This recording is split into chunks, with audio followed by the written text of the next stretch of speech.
예, 안 목사님께서 저보다 역사를 더 잘 하시는 것 같습니다.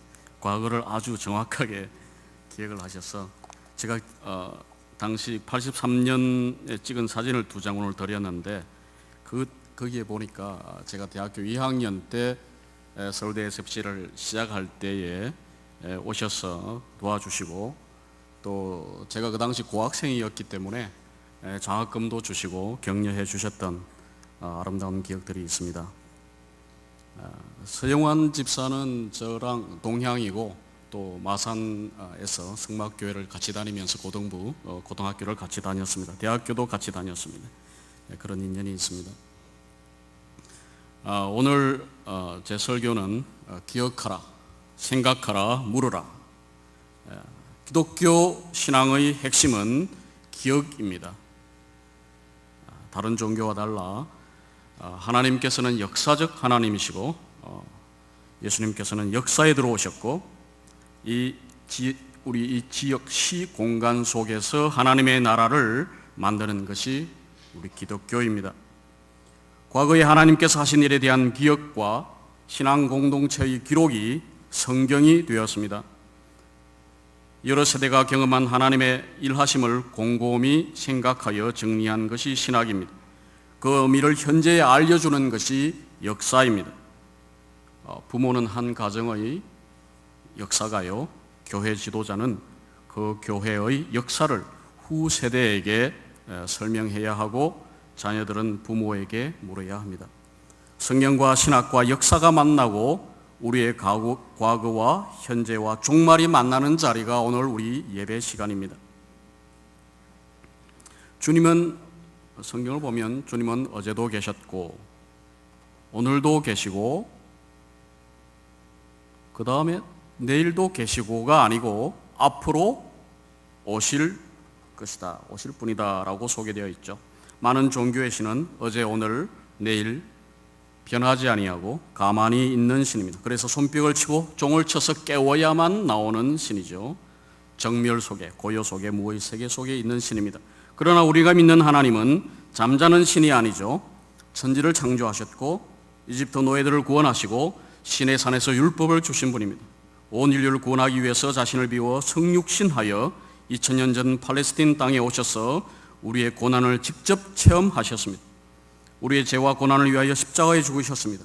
육체로 3일 만에 부활하셨고 지금은 영으로 함께 계시며 위로하시고 힘을 주시고 가르치시며 역사의 종말에 다시 오실 역사 속에 개입하시고 역사를 새롭게 하시는 역동적인 하나님이시요 주이십니다.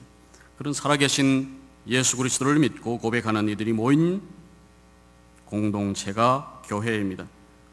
우리의 감사와 회개와 기도가 모여서 예배가 됩니다. 우리는 과거를 기억하며 감사하며 현재를 돌이키고 회개하고 종말과 영혼을 사모하며 기도하는 모임입니다.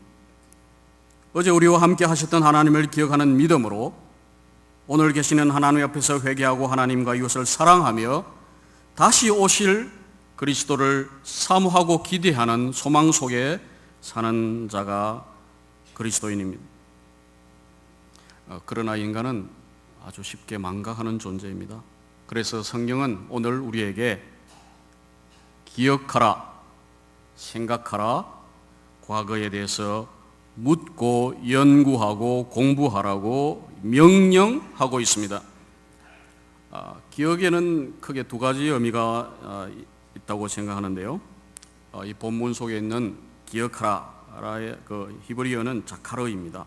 그것은 찍다, 타이핑을 하듯이 찍다, 무엇을 기록하다, 마음에 새기다, 마음속에 마음판에 새기다, 그런 뜻입니다.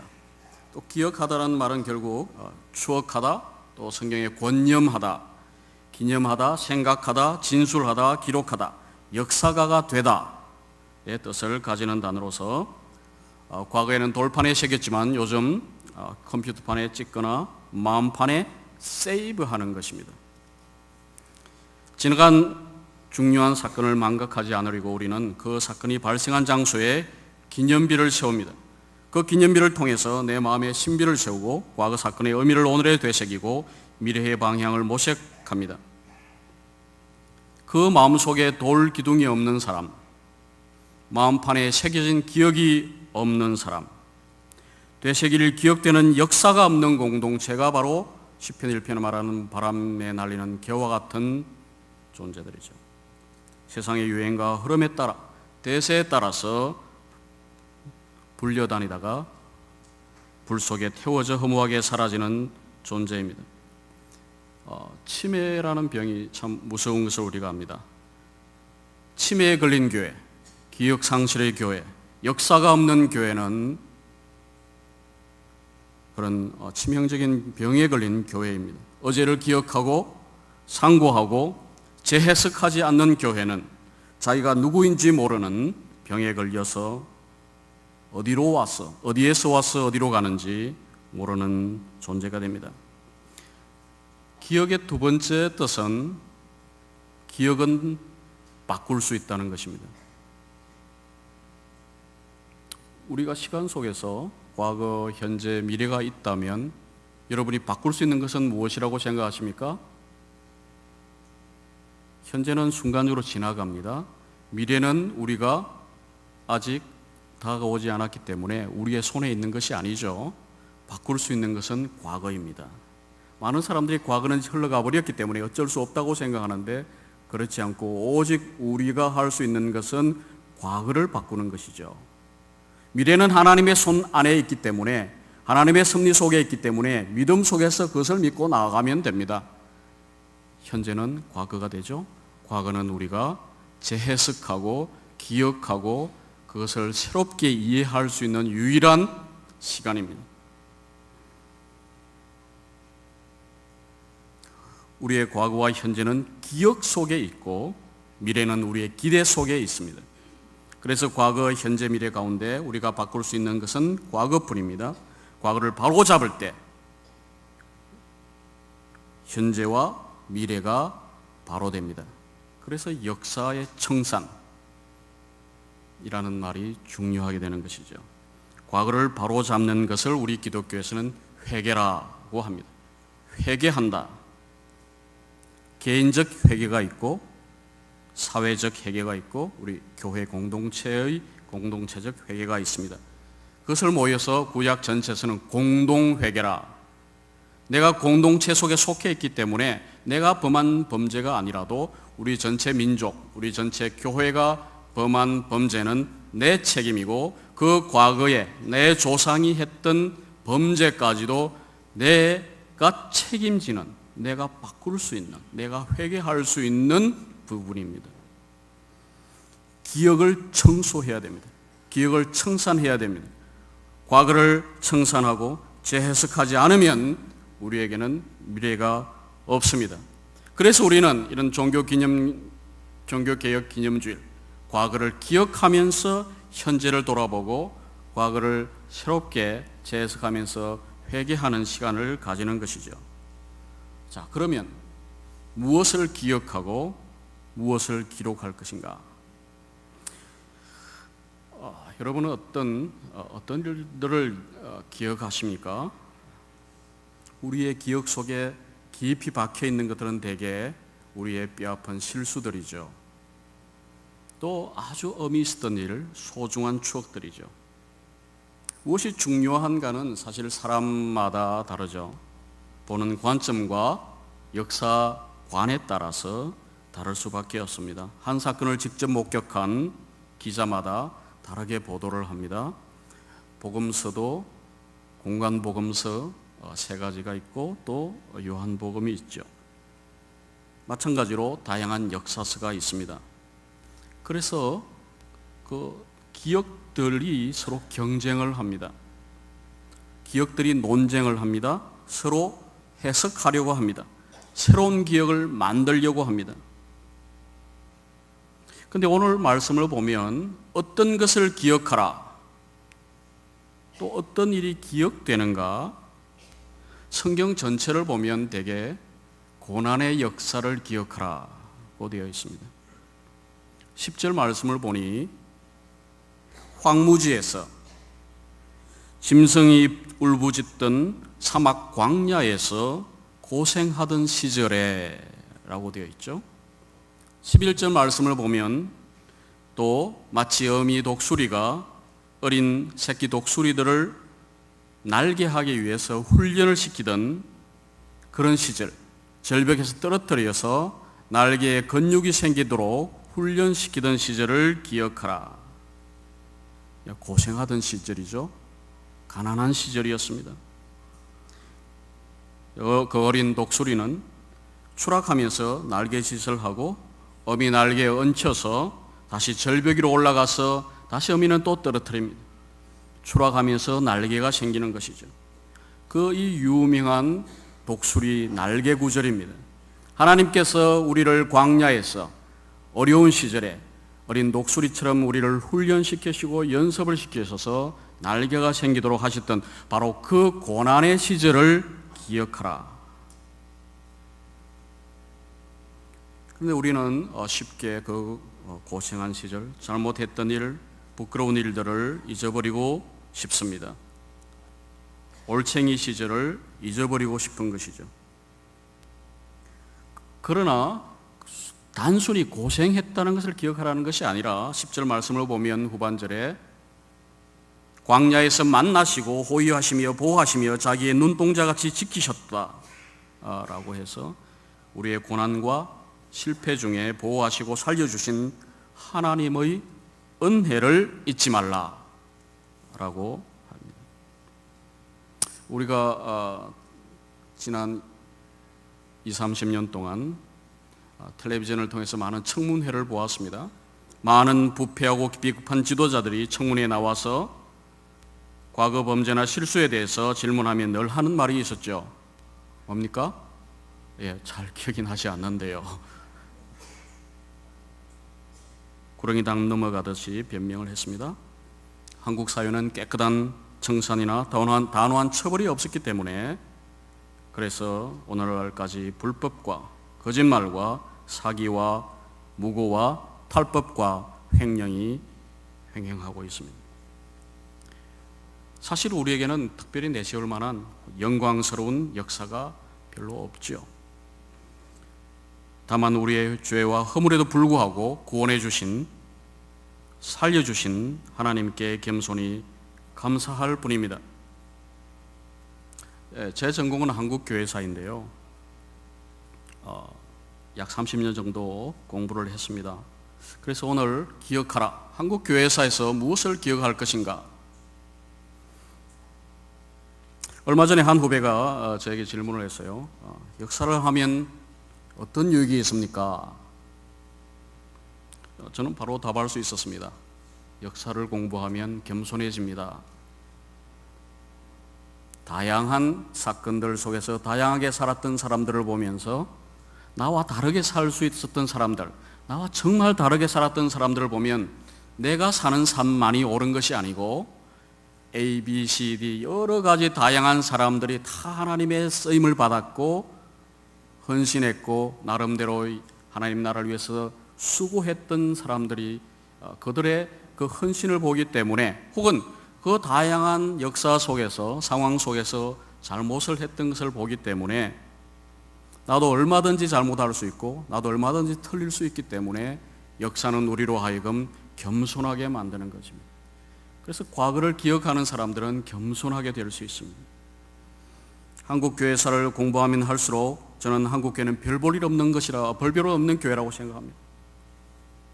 더군다나 요즘은 더욱이 더 한국교회는 사방으로부터 욕을 먹고 있지 않습니까? 그것은 저는 괜찮다고 생각합니다. 한국교회가 겸손하게 되기 때문에 세계적인 신학자나 위대한 설교가나 숭고한 순교자가 없습니다. 우리에게는 빈변한 신학이 없습니다. 우리 주변에는 타락한 목회자들과 변절한 지도자들이 많습니다. 그럼에도 불구하고 이만큼이나 성장시켜 주시고 이만큼이나 유지시켜 주신 하나님께 감사하는 교회가 되면 저는 그것으로 족하다고 생각합니다. 제가 이 말씀을 드리면 또 오해하시는 분이 계실 텐데 그래도 내 말씀 드립니다. 최근 국정교과서 때문에 말이 많습니다. 신학교 교회사 교수님 11분이 지지 서명을 했습니다. 그 첫째 이유가 금인정 교과서에는 개신교에 대한 서술의 양이 많아도 7종인가요? 많아도 8줄밖에 되지 않습니다. 불교는 여러 페이지, 천주교도 2페이지, 동학도 그 정도의 분량을 차지합니다. 그래서 지금 인구의 20%가 넘는 개신교에 대해서 8줄이 무엇이냐? 그 분량을 늘려달라. 국정교과서가 되면 그 분량을 확보할 수 있다라는 관점에서 지지를 했어요. 사실 교회나 우리 개신교인들이 지난 130년 동안 우리 한국 사회를 위해서 공헌한 것이 많죠.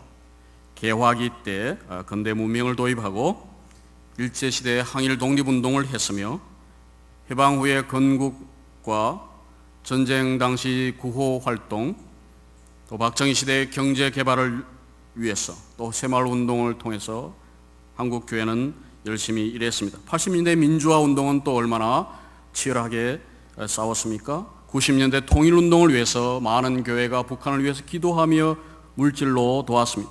2000년대 사회복지와 환경보호와 평화운동에 기여한 것이 많습니다. 그런 긍정적인 요소 때문에 사실 교회가 성장했습니다. 그래서 한국교회 초대 시절에 왜 성장을 했을까? 많은 사람들이 질문을 하죠. 제가 주로 이제 연구한 분야가 1910년대까지 초대 1세대 한국 기독교 역사입니다. 그래서 제가 연구를 해보니까 대충 크게 4가지 이유 때문에 한국교회가 급성장했다고 생각하게 되었습니다. 첫 번째는 기독교 민족주의입니다. 기독교와 민족주의가 만나는가? 대개 다른 나라에서는 기독교가 식민 세력, 제국주의 세력이었습니다. 그래서 어떤 나라에 들어가면 그 나라를 식민지로 만들고 지배한 제국주의 국가가 기독교 국가였기 때문에 그 한 나라의 민족주의는 반기독교 민족주의였습니다. 그런데 우리나라는 일본에 의해서 식민지가 되었기 때문에 항일 운동을 하는 사람들이 크리스찬이었습니다. 그래서 크리스찬 내셔널리즘이라고 해서 기독교 민족주의가 우리나라에 가능했습니다. 교회와 선교 학교들은 민족 지도자를 양성하고 항일 독립 운동에 앞장섰지요. 그래서 정치 지도자들, 민족 지도자들이 대개 크리스찬들이 많았습니다. 윤치호, 서재필, 김구, 이승만, 길선주, 위동휘, 이상재 등 많은 성각자들이 교회를 통해서 나왔습니다. 두 번째 이유는 기독교 문명을 도입했습니다. 크리스천 시빌라이제이션이라고 해서 중국이나 일본에서는 정부가 주도해서 근대 문명, 서구 문명을 도입을 하는데 한국에서는 정부 자체가 고종시대, 대한제국시대 정부가 약하기 때문에 기독교와 정부가 같이 근대 문명을 받아들이는 통로가 되었습니다. 그래서 병원이나 학교나 많은 크리스찬 병원이나 클리닉이나 그런 학교들이 나왔습니다. 서울의 배재학당, 이화학당, 경신, 정신, 또 평양의 숭실, 숭이, 부산의 일신 등 많은 교육기관이 세워졌죠. 의료기관, 여러분 잘 아시는 제중원, 시병원, 보구여관, 첫 여자병원이죠. 광해여원, 평양의 첫 여자병원입니다. 그런 병원을 통해서 근대 과학, 근대 의학, 과학적인 사고들이 도입됩니다. 문서, 우리가 잘 아는 한글 성경 번역을 통해서 한글이 새로 발견되고 그 성경과 소책자를 반포하는 권서들을 통해서 기독교가 전파되었습니다. 또한 근대 출판 문화라고 하는 근대성을 형성하는 아주 중요한 분야가 기독교를 통해서 이루어졌습니다. 성경과 평신도가 중심이 되는 초기 한국교회 역사에 있습니다. 또한 여성사업, 그 당시는 남녀가 분리되어 있었기 때문에 여성 사업이 따로 있었는데요. 여성의 지위를 향상하기 위해서 많은 여학교를 세우고 조혼제를 폐지하고 처첩제를 폐지했습니다. 또한 사회에서 백정을 해방하고 노동의 가치를 심으며 사회 신분의 변화를, 신분 차별들을 없애는 그런 일들을 했습니다. 그래서 이런 교육, 의료, 문서, 여성, 사업 4가지 사업을 통해서 교회를 설립해가는 전도운동, 그래서 5가지 사업을 통해서 교회와 하나님 나라를 이루어갔습니다. 그것을 통해서 기독교 문명이 도입이 되었죠.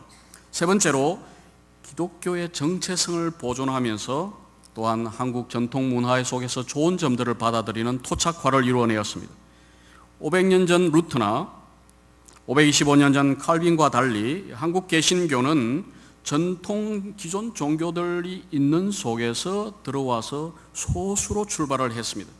유럽에서는 기독교 국가들이었기 때문에 주류 종교를 바꾸는 일이었지만 우리 개신교는 불교, 유교, 무교, 도교 다양한 기존 종교 속에 들어와서 거기서 자리를 잡아야 되기 때문에 타 종교와 어떤 관계를 맺느냐가 아주 중요한 이슈였습니다.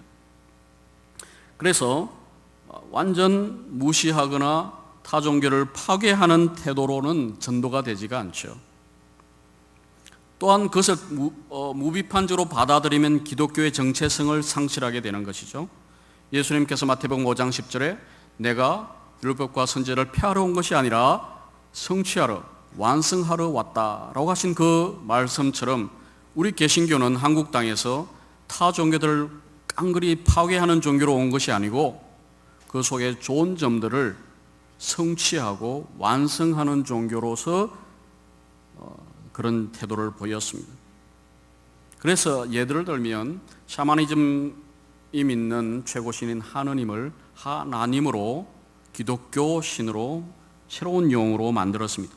유교의 제사 대신 추도회라고 하는 한국 고유의 전통과 접목이 되는 새로운 기독교적 제사를 만들었습니다. 여러분 접목을 해보시면 아시겠지만 어떻게 합니까? 밑에 대본을 잘라야 되죠. 쓸데없는 부분을 잘라내야 됩니다. 그러나 대본을 죽이면 안 되죠. 대본 속에 새로운 좋은 가지를 접목해야 됩니다. 새로운 기독교가 들어와서 전통 종교에 쓸데없는 우상 숭배라든지 풍수 사상이라든지 여러 좋지 않은 그런 타락한 부분을 다 자르고 대본, 그 뿌리가 살아있는 대본 속에 기독교를 접목을 해가는 것입니다. 그래서 그 중에 아주 아름다운 열매가 맺힌 것이 하나가 새벽 기도회입니다. 그것은 이제 길선주 장로가 옛날에 자기가 도교 수련을 하다가 이제 하면서 수행했던 그런 것들 전통을 이제 기독교 안으로 가지고 와서 세례를 주어서 교회 의식으로 의례로 만든 것이죠. 그런 토착화가 세 번째 요인이라면 네비어서 정책, 여러분이 잘 많이 들으신 네비어서 정책이 또한 초대교회를 성장케 한 요인이었습니다. 자급자전자치하는 토착교회를 설립했다. 흔히 중국인은 보수적이고 일본인은 과격하고 그 당시 이제 선교사들의 평가입니다. 한국인은 독립적이고 논리적이다. 한국인은 어떤 것이 쓸모가 있을 때는 끝까지 사용하다가 유용성이 사라지면 버린다는 거예요. 보수적인 것과는 좀 다르죠. 그래서 논리적 사고와 함께 독립적인 한국인들이고 또한 배우기를 좋아한다. 이런 어떤 한국인의 특성을 먼저 알고 거기에 가장 적합한 선교 정책이 무엇일까 해서 채택되는 것이 네비어서 정책입니다. 자급자전자치라고 하는 3자 정책이죠. 자급, 선교사의 돈으로 아니고 본토인의 돈으로. 교회를 지을 때도 선교사가 도와주지 아니하고 자체적으로 짓게 했습니다. 전 교인이 헌금하게 했습니다. 자전, 스스로 전도한다. 고용을 해서 돈을 주어서 전도인으로 삼지 않고 모든 교인을 전도인화했습니다. 그것을 하기 위해서 한 것이 바로 사경회이죠. 전 교인의 전도사화, 자발적인, 그러니까 돈을 받지 않고 자원봉사로 전도하기 위해서 사경회를 했습니다. 자치, 선교사가 교회를 다스리는 것이 아니고 한국인이 교회를 다스린다. 그래서 자전자치하는 본토인 교회를 만들고 선교사는 떠나는 것이 최종 목적이었죠. 당시 중국이나 일본 교회와 비교하면 1900년이 되면 벌써 한국 개신교는 일본 교회보다 더 많은 숫자가 돼요. 선교사는 훨씬 일본에 많습니다. 중국에는 수십 배가 많았어요. 근데 1년 동안 개종하는 숫자를 보면 한국이 가장 많았어요. 1908년, 9년, 10년 그 당시에. 그 이유는 이런 자원봉사로 전도하는 분들이 많았다는 것입니다. 평신도가 중심이 되는 교회였습니다. 그래서 그 당시에 많은 선교학자들이 한국이 아시아에서 첫 번째로 기독교 국가가 될 것이다. 그런 기적적인 선교의 역사를 예상하기도 했었습니다. 이런 네 가지, 기독교 민족주의, 기독교 문명, 토착화, 또 내벼서 정책과 같은 선교 정책을 통해서 한국 교회는 급성장했고 지금까지 성장을 계속해서 1990년까지 성장을 계속해서 한국 사회를 이끌어가는 주류가 되었습니다. 100년 만에 한국 사회의 주류가 된 것이죠. 대단한 일입니다. 한 종교가 어떤 나라에 들어가서 주류가 된다. 그러니까 0%에서 주류가 되는 그 일이 100년 안에 일어난 것이죠. 제가 교과서 문제를 이야기하다가 여기까지 왔습니다. 한국교회가 참 잘했다. 영광스러운 역사다. 그러므로 2페이지라도 달라. 근대화, 독립운동, 건국위기 극복, 또 산업화, 민주화, 통일운동, 그런 6개 항목에서 쓰면 2페이지로 되겠습니까? 한국교회가 한국사를 위해 한 일이 너무나 많죠. 그런데 그 6가지 항목에서 기독교가 한 일을 일반 국사학자들이 납득하고 수용해서 교과서에 실을 정도로 만들려면 항목마다 최소한 논문 100개, 최소한 책이 10권은 필요합니다. 여러분, 교과서의 한 페이지를 쓰기 위해서 예를 들면 동학, 그러면 동학이라는 주제로 여러분 도서관에 가서 한번 살펴보십시오. 동학에 대한 논문은 1000개가 넘을 겁니다. 그에 대한 책은 100권이 넘습니다. 그러면 거기에 한 페이지가 들어가는 거예요, 교과서에는. 그러면 한국 교회가 독립운동을 위해서 헌신했습니다, 공헌했습니다. 그러면 한국 교회와 독립운동, 그런 책이 있습니까? 몇 권이나 있을까요? 10권이 될까요? 한국 교회가 통일을 위해서 공헌했습니다. 10권이 있을까요? 논문이 100개가 있을까요? 그런 글을 쓸 수 있는 한국 교회사 사학자가 있을까요? 한국사를 전공한, 최소한 석사라도 한 한국 교회사 사학자가 있습니까? 한 명도 없어요. 한국 교회는 한국 교회사 사학자를 기르지 않았어요. 한국사를 전공하고 한국사 학자들이 받아들일 수 있는 논문을 쓸 수 있는 사람이 몇 사람이나 될까요? 5명도 안 됩니다. 그러면서 국정교과서를 하면 그럼 도대체 무엇을 쓰라는 거예요? 누가 쓸까요? 그게 교회 사학자들은 한 줄도 쓸 수 없습니다. 기존의 역사학자들이 글을 쓰는데 그 사람들은 무엇을 보고 씁니까? 교회사 사학자들이 쓴 글이 없어요. 그러니까 쓸 게 없는 거예요. 책임은 누구에게있습니까? 검정교과서를 만든 사람들에게 있는 것이 아니고 바로 한국 교회에 있는 거예요. 교회는 모여서 과거를 기억하고 과거를 정리하고 재해석하는 일을 하지 않았던 겁니다. 그 모든 일을 흔히 말하는 세속 국사학자들에게 다 맡겨놓은 거예요.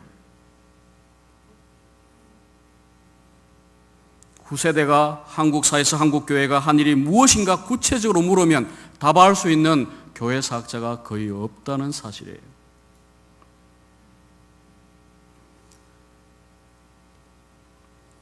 한편 성경의 역사와 교회의 역사는 영광의 역사가 아니라 회개의 역사여야 합니다. 금칠을 하는 역사가 아니라 핏빛을 칠하는 역사여야 합니다. 오늘 본문 말씀처럼 광야의 시절을 기억하고 실패한 역사를 기억하고 그럼에도 불구하고 하나님께서 함께 하시고 지켜주시고 살려주신 역사를 기록해야 됩니다. 이스라엘의 광야사를 우리가 잘 압니다. 그것은 실패의 역사였습니다. 사사기를 보십시오. 역대기를 보십시오. 열왕기를 보십시오. 구약의 역사는 거의 모두 실패와 범죄의 역사입니다. 분열사요, 망국사였습니다. 성경은 참으로 우리 인간들이 했던 실패를 그대로 기록하고 있습니다. 가감없이 그대로 쓰는 신명기 사관을 가지고 예언자적 관점을 가지고 그대로 쓰고 있습니다. 설화나 신화가 아니기 때문입니다. 우리가 잘 아는 히브리서 11장, 혹시 그것을 영웅사로 오해하시는 분이 있을지 모르겠습니다. 믿음을 지킨 소수의 고난의 역사입니다. 신약을 보십시오. 십자가에서 처형되고 제자들은 전도하다가 박해를 받고 순교했습니다. 역사에서 약자들이 남긴 유일한 역사, 그것이 보존된 것이 복음서이죠. 사도행전입니다. 하나님은 약자를 쓰셔서 이 세상을 바꾸어 오셨습니다. 하나님의 나라의 역사는 세상 공헌도에 2페이지, 3페이지를 차지하면서 금칠을 하는 역사가 아닙니다. 하나님의 나라의 역사는 신자의 핏빛을 따라가면서 눈물로 쓰는 실패를 고백하는 역사입니다. 따라서 만일 교과서에, 제가 만일에 그 교과서에 글을 쓴다면 기독교가 한국에서 무엇을 했느냐? 물론 저는 공이 7이고 과가 3이라고 생각합니다. 그러나 솔직히 그런 데 쓸 때는 과가 7이고 공은 3이다. 그런 겸손한 자세가 더 바른 자세가 아닐까. 개신교의 주류가 1905년 을사조약을 지지했습니다. 1910년 한일 합방 때 지지했습니다. 적극 찬성했습니다. 1930년대 신사참배를 대부분은 찬성했습니다. 1950년대 후반 이승만 독재와 부패를 지지했습니다. 1970년 유신헌법을 지지했습니다. 그때 주류 교회가 다 어디에 있었습니까? 1980년대 전두환 장군이 들어섰을 때 어떻게 했습니까?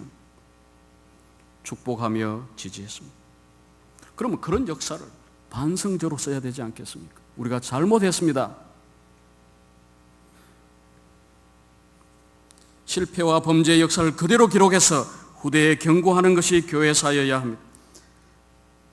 나올지 안 나올지도 모르는 국정교과서에 금칠 몇 그램을 늘리기 위해서 지지하는 교회사가는 교회사의 본질을 망각한 것이죠. 역사는 수치스러운 과거를 기억하는 도구입니다. 그 기억으로 겸손하게 되는 것이 역사입니다. 영광의 신학과 십자가의 신학이 있듯이 역사에도 영광의 역사와 회개의 역사가 있습니다. 1940년 전후 자유주의 신학자들이 영광의 신학으로 독일 나치의 히틀러를 지지했다면 오늘 한국 교회는 자칫 잘못하면 특히 복음주의자들이, 보수주의자들이 영광의 교회사로 다시 한번 범죄할 수 있습니다.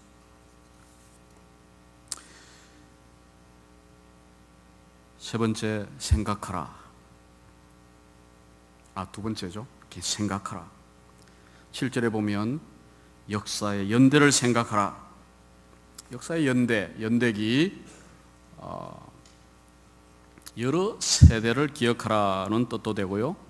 중요한 시점과 연대, 사건을 기억하라. 그 역사적 전환기나 중요한 시점에 교회 공동체가 시기적절한 반응을 했는지 안 했는지 그것을 묵상하고 연구하라는 것이죠. 우리가 시중이라는 말을 씁니다.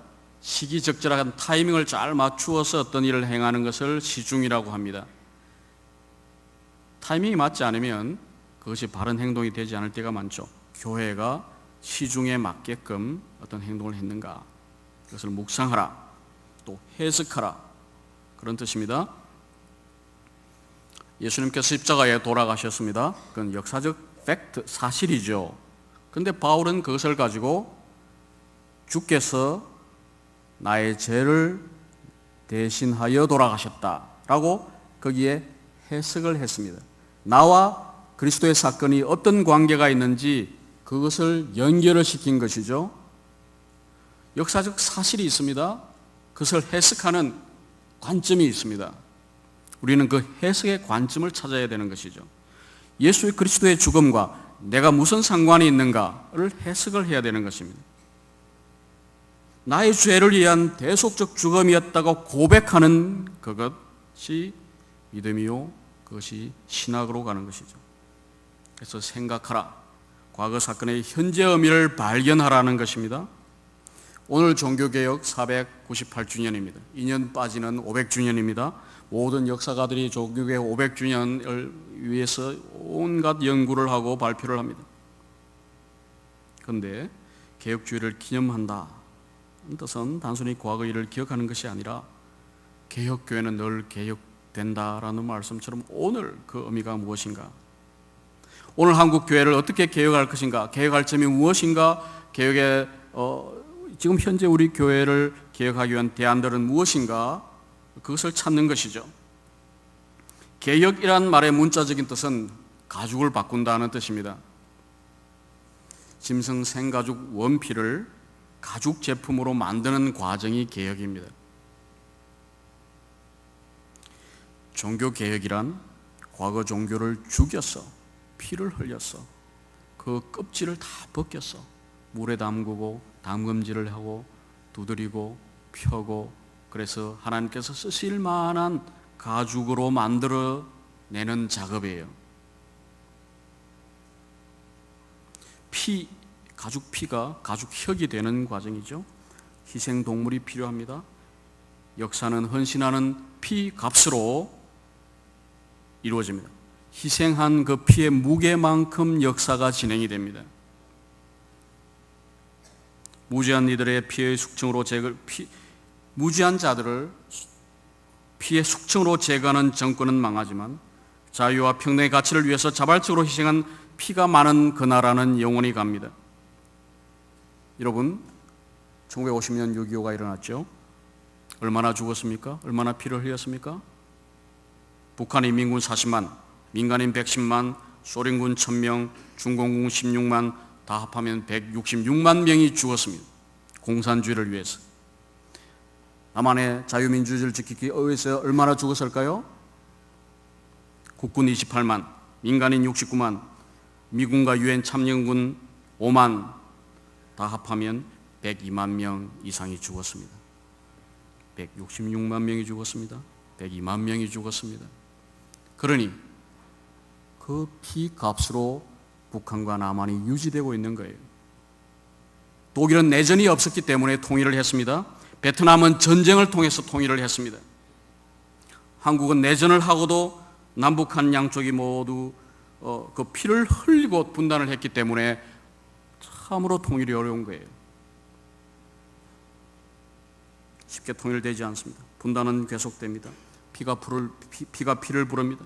분단으로 허리가 끊어져 버렸기 때문에 아직도 아픈 곳이 많고 병이 많고, 그래서 오늘날 같은 교과서 문제가 나오고 이념 분쟁이 생기고 하는 겁니다. 그것은 해결되지 않는 거예요. 해결 가능성이 있습니까? 라고 묻는 그 질문 자체가 사실은 잘못된 질문인지도 모릅니다. 이념의 대립과 갈등은 토론을 통해서 어떤 사관의 통일을 통해서 해결되지 않는 거예요. 특정한 문제는 서로 조정을 하고 타협을 할 수 있습니다. 그러나 이념으로 집필하는 교과서나 역사과는 타협이 가능하지 않아요. 갈등은 해결되지 않습니다. 따라서 해결 가능한가라고 질문하기보다는 과연 그것을 해결해야 되는가라고 질문해야 되는 거예요. 해결할 수 없기 때문에, 즉 이념이라는 것은 개인이나 집단의 정체성의 부분이기 때문에 변하기 어렵고, 상대의 이념을 바꾸려고 시도하는 것 자체가 더 큰 분쟁을 일으키게 되는 것입니다. 그러므로 다른 이념을 가진 그룹과 어떻게 공존할 것인가, 그렇게 질문해야 되는 겁니다. 한 사회에서 이념 갈등을 최소화하면서 사는 방법이지요. 그러나 우리의 정치 상황과 우리의 지금 현재 이 역사의 진행은 갈등을 부추깁니다. 이념 논쟁을 일으키는 것이죠. 거기에 모든 사람을 빨아들이게 만드는 겁니다. 갈등이 계속 심화되어서 끝없이 해결되지 않고 새로운 갈등, 또 새로운 갈등으로 계속 연결이 되어가는 겁니다. 제가 말씀드리고 싶은 것은 즉 역사는 이념과 신학의 대결입니다. 결국 많은 피로 물들게 되어 있습니다. 500년 전 루터의 교회 개혁을 보십시오. 그 전 100년 동안 많은 사람들이 화형을 당했습니다. 교회를 개혁하기 위해서, 성경을 번역하기 위해서, 하나님의 말씀을 반오천하기 위해서 많은 사람들이 화형돼서 불탔습니다. 그래서 루터가 나오기 100년 전에, 지금으로부터 정확하게 600년 전 1415년에 얀 후스가 체코에서 위클리프의 예정 구원론을 기반으로 하는 성서를 믿음의 유일한 권위로 강조할 때에 그가 잡혀서 불타고 말았습니다. 교회 지도자들의 부패를 비판하고 교황 요한 23세를 비판했을 때 후스가 파문을 당하고 죽었습니다. 600년 전입니다. 후스는 설교를 통해서 각성운동을 하고 지식인 의식화운동, 정치적 중립화운동, 면죄부 반대, 성만찬 신학을 새롭게 하는 것, 성서를 번역하고 성직 매매를 반대하다가 죽었습니다. 그것을 그대로 한 사람이 100년 후에 루터이죠. 그 해에 1415년 600년 전 콘스탄츠 공의회는 21년 전에 죽은 위클리프의 시체를 무덤에서 파내어서 유죄를 선고하고 그 자리에서 목을 다시 쳤습니다. 부관 참시를 한 것이죠. 그리고 그의 시체를 불태운 후에 남은 죄를 강에 다 뿌렸습니다. 600년 전입니다. 우리가 잘 아는 영어 성경 번역가 윌리엄 틴데일도 1536년에 화형을 당했습니다. 한국으로 오면 1780년대부터 1860년까지 100년간 천주교 박해를 통해서 10,000명 이상이 죽었습니다. 개신교는 초기에는 순교자는 없습니다만은 여러 선교사들과 어린 자녀들이 병사하거나 또 아펜젤처럼 사고로 순직했습니다. 44살이었습니다. 1911년 백오인 사건 때 600명이 수감되어 각종 고문을 당했습니다. 1919년 3.1운동 때 기독교인은 인구의 2%가 되지 않았으나 9,000여 명이 수감되었을 때 20% 이상이 기독교인이었습니다. 전체 목사와 장로 가운데 10%가 감옥에 갔습니다. 전 목사와 장로의 10%가 감옥에 간다면 오늘 어떤 일이 일어날까요? 1920년 유관순을 비롯한 여러 신자들이 감옥에서 사망했습니다. 그녀는 18살이었습니다. 1940년 일사각오로 주기철 목사님이 순교하셨죠. 47살이었습니다. 그 외에 20여 명이 감옥에서 죽었습니다. 1950년 애양원 교인들을 버리고 도망갈 수 없다라고 손양원 목사님께서 순교했습니다. 그의 나이 48세였습니다. 40대들이 순교했죠. 이들의 희생 위에 한국교회는 1970년, 80년대 한국 사회의 주류가 되고 급성장을 했습니다. 따라서 그들의 죽음과 희생을 헛되이 하지 아니하고 후세는 우리 후세들이 그들의 정신이 오늘 우리에게 어떤 의미가 있는지 물어야 되는 거예요. 그래서 세 번째, 물어라. 생각하고 물어야 되는 것입니다. 그 의미가 무엇인가? 저는 오늘 다 물을 수 없고 지난 20년 동안이란 몇 가지만 말씀드리려고 합니다. 1995년부터 한국교회는 정체해서 쇠퇴하고 20년 동안 이제 점점 내리막길로 가고 있습니다. 도대체 지난 20년 동안 어떤 일이 일어났는가? 이제 학자들이 굉장히 관심이 많습니다. 묻고 연구하고 조사하고 토론해야 합니다. 왜 한국교회는 정체되고 쇠퇴하고 있는가? 무엇이 문제인가? 분석하고 문제점에 대한 대안과 해결책을 마련해야 합니다. 가장 큰 문제는 오늘 제가 이렇게 전체 자리를 둘러본 이유 중에 하나는 젊은이들이 얼마나 있는가 제 관심입니다. 제 첫 번째 문제는 청소년과 청년들이 사라지는 교회입니다. 우리 한국교회는 며칠 전에 부산대 학생 한 명과 대화를 했습니다. 부산대에 도대체 이 기독교인들이 얼마나 되노? 이제 제가 물었어요. 5%입니다. 5% 미만입니다. 중고등학교는 얼마나 될까요? 한국의 기독교인의 비율 한 3% 됩니다. 그러면 이제 조금 지나면 기독교인의 숫자는 5% 한 자리 숫자가 되는 거예요. 다행히 50대 이상이 버티고 있어서 요즘 오래 살지 않습니까? 이제 60대, 70대 그분들이 재정적으로 힘이 있고 또 교회 중직을 차지하고 있기 때문에 큰 교회나 자리 잡힌 교회들은 걱정을 하지 않습니다. 재정적으로 든든합니다. 물론 이제 요즘 이제 헌금이 줄어들기 때문에 부목사님들을 많이 파면하고 있어요. 기독교 대학 채플에 가면 업무 출석이라 졸거나 핸드폰만 하고 있습니다. 아무도 그 특강 강사의 말을 듣지 않아요. 50명 모으기가 힘든 상황입니다. 기독교 대학에서 특강을 하면 청년회, 청년 모임 예배에 예수 사건이 일어나지 않습니다. 예수를 만나고 영혼이 변하고 영혼이 뒤집어지고 일생의 소명을 발견하고 한국교회와 세계교회, 통일한국과 하나님 나라를 향한 큰 꿈을 품고 헌신하는 이들이 나오지 않습니다. 그러므로 한국교회의 미래가 참으로 어둡습니다.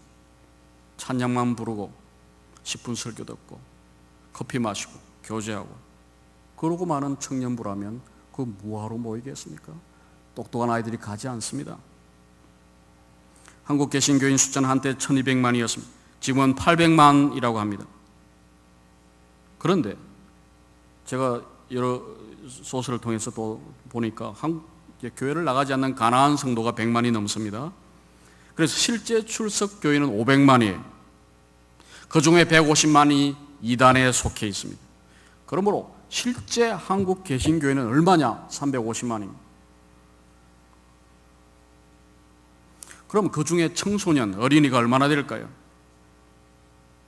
50만이 되겠습니까? 그러므로 첫 번째 과제는 뭐냐? 청소년과 어린아이들, 주일학교 학생들을 정말 귀하게 생각하고 그들에게 투자를 하고 아끼고 사랑하고 해야 됩니다. 교회가 사실 지금 이제 우리 노인복지나 다 이제 노년 실버 세대가 늘어나기 때문에 거기 투자를 많이 합니다. 그러나 한국 교회가 살기 위해서는 청소년을 섬기는 교회가 되어야 됩니다. 여러분 그 개구리 삼키 신드롬이라는 이야기 잘 아시죠? 개구리를 냄비에 넣고 찬물을 붓고 서서히 끓이면 개구리가 이게 따뜻해서 그냥 편안하게 있다가 죽는다는 이야기입니다. 그런데 요즘 개구리는 똑똑해서 조금만 뜨거워지면 다 도망을 가요. 뛰쳐나갑니다. 요즘 젊은이들이 다 나가버리는 거예요. 교회가 뜨거워지니까 교회에 약간의 문제만 생기면 슉 나가는 겁니다. 나가면 재밌는 곳이 많아요. 즐길 곳도 많습니다. 그것을 가나안 성도라 그러는 겁니다. 나가도 놀고 즐길 곳이 너무나 많기 때문에 답답한 교회 안에 있을 이유가 없습니다. 찬양만 하고 수준 낮은 설교만 하는 주일 예배 한두 번 오면 똑똑한 청소년들은 다 식상해서 다시는 오지 않아요. 성경 한 장을 놓고 몇 시간씩 토론하던 1980년대의 그런 성경 공부에 대한 열기는 참으로 전설이 되었어요. 요즘 교회 청년들이 성경 공부하지 않는다고 제가 들었습니다. 모르겠습니다. 온천교회는. 또 어떤 분이 요즘 신학교 걱정을 하길래 왜 그런가 물었습니다. 신학교 학부 지나가는 고등학생들이 되게 모르겠습니다. 9등급이라 그래요. 제가 9등급이 뭔지 잘 모르지만 좀 낮은 것 같습니다. 신학교에서는 전도사 하느라 깊이 있는 공부를 하지 않습니다. 그것이 하루 이틀 된 이야기가 아니죠. 제가 다닐 때도 그랬습니다. 요즘은 부목사와 사모사이가 너무나 안 좋다고 그래요. 신학교 출신들이 수준이 낮아서 대화가 안 된다 그래요. 이혼 직전 부부가 대부분이라고 들었습니다. 독서하지 않고 연구심이 부족한 목회자들은 논리적인 글쓰기가 어렵기 때문에 경험주의로 갑니다. 지난 20년간 장로교회, 감리교회 할 것 없이 모두 신오순절주의로 빠졌습니다.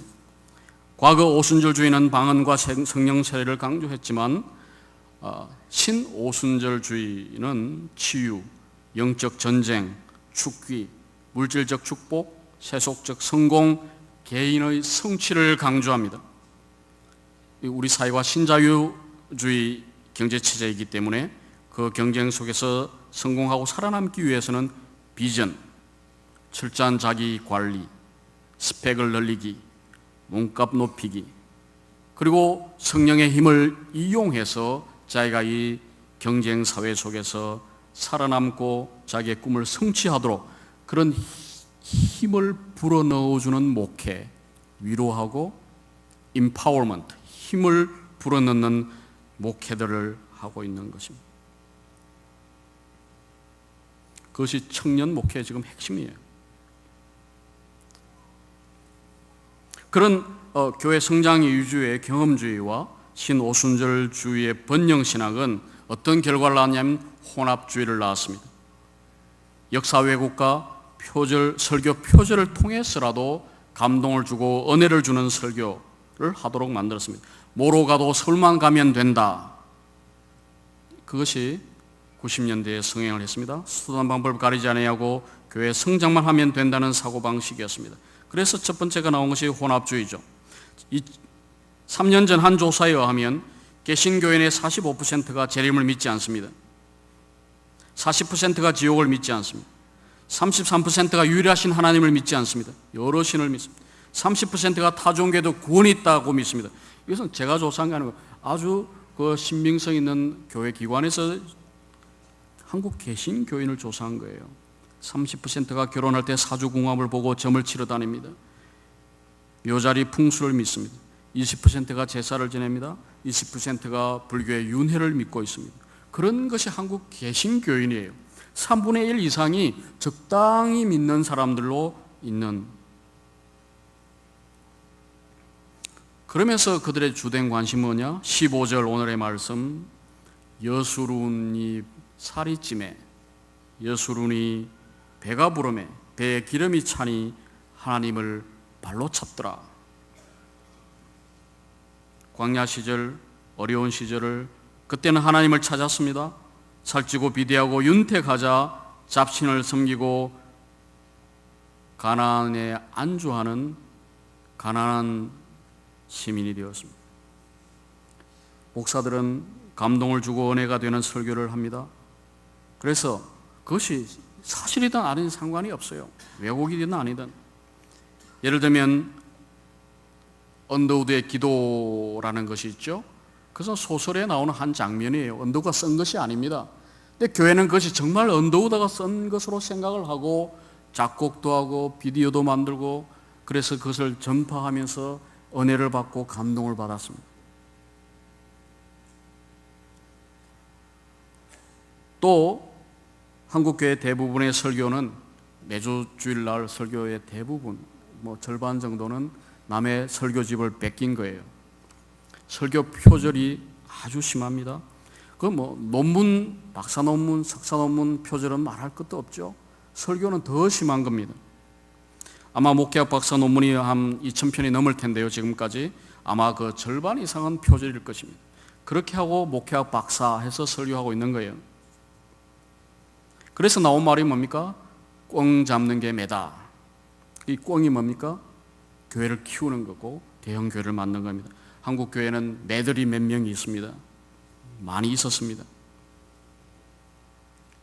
매가 된 대형 교회 목회자들은 황제와 같은 고난을 누립니다. 루트 당시의 교황보다 더 타락한 한국 교회 대형 교회 목사님들 무소불위의 고난을 누리고 있습니다. 여의도에 있었던 한 목사는 또 그 가족은 모 장군을 지지하고 권력과 부를 누리다가 최근에 재판에서 140억 횡령죄로 유죄 판결을 받았습니다. 장남은 혼의 자녀를 두고 있습니다. 한 예에 불과합니다. 수백억을 자기의 쌈짓돈으로 쓰는 것이 한국교회 대형교회 목사들이 되었습니다. 또 대형교회는 이 세대를 본받아서 그 본을 따라서 찍힘을 당하는 벽돌과 같이 되어버렸습니다. 이 세대를 반죽 삼아서 리폼하는, 그것을 개혁하는, 그래서 도자기를 빚어내는 교회가 아니고 이 세대와 동일한 사람들만 만들어내고 있습니다. 시간이 많이 가서 결론으로 몇 말씀만 더 하고 맺겠습니다. 한국 교회가 망해서 60년대의 5% 수준으로 갈 것인가? 아니면 일제시대 2%, 인구의 2% 수준으로 갈 것인가?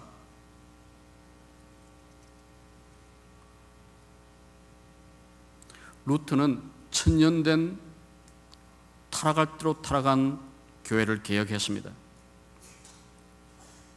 교회의 가죽을 바꾸었습니다. 즉 우리 역사를 보면 겸손하게도 되지만 오늘 같은 종교개혁의 역사를 보면 교회가 개혁을 하면 희망이 있구나. 개혁하면, 가죽을 바꾸면 다시 살 수 있다는 메시지를 받습니다. 구약의 예언자들은 아무리 선포해도 백성들이 하나님께로 돌아올지 않을 줄을 알았습니다. 그럼에도 불구하고 예언자적 비관주의를 유지했음에도 불구하고 하나님께 돌아오라고 외쳤습니다. 역사가는 사실 비판적입니다. 그래서 대부분 좌파입니다. 좌파의 규정이 뜻이 여러 가지가 있지만 역사가는 현실을 비판하고 예언자들도 비판하지 않았습니까? 대부분이 그런 면에서 좌파예요. 좌파적입니다. 예언자는 기억하라, 돌아서라, 그것이 주요 메시지였죠. 그러나 백성들은 망각하고 돌이키지 않았습니다. 역사가도 마찬가지입니다. 회개하라, 천국이 가까웠다, 과거를 기억하라, 돌이키라, 망한다, 쇠퇴한다, 5%로 갈 것이다, 2%로 갈 것이다, 그렇게 외치지만 사실 그 마음속에는 희망을 가지고 외치는 거예요. 우리의 미래는, 제가 처음 말씀드렸습니다, 우리의 미래는 하나님의 손에, 하나님의 섭리 속에 있기 때문에 우리가 믿고 나아가면, 과거를 고치면, 기억을 고치면 하나님께서 밝은 미래를 주실 줄로 믿습니다. 문제는 우리 과거를 고치는 개혁입니다. 새로운 일터, 추수할터가 널려 있습니다. 청년들을 제자로 훈련하고 탈북자나 외국인 노동자나 가난한 자들을 선교하며 섬기며 우리의 물질주의를 극복하고 좌로 분열된 교회를 화합하고 연합하며 그런 여러 가지 새로운 가죽을 만드는 일을 할 때에 하나님께서 밝은 미래를 우리에게 주실 줄로 믿습니다. 감사합니다. 기도하겠습니다.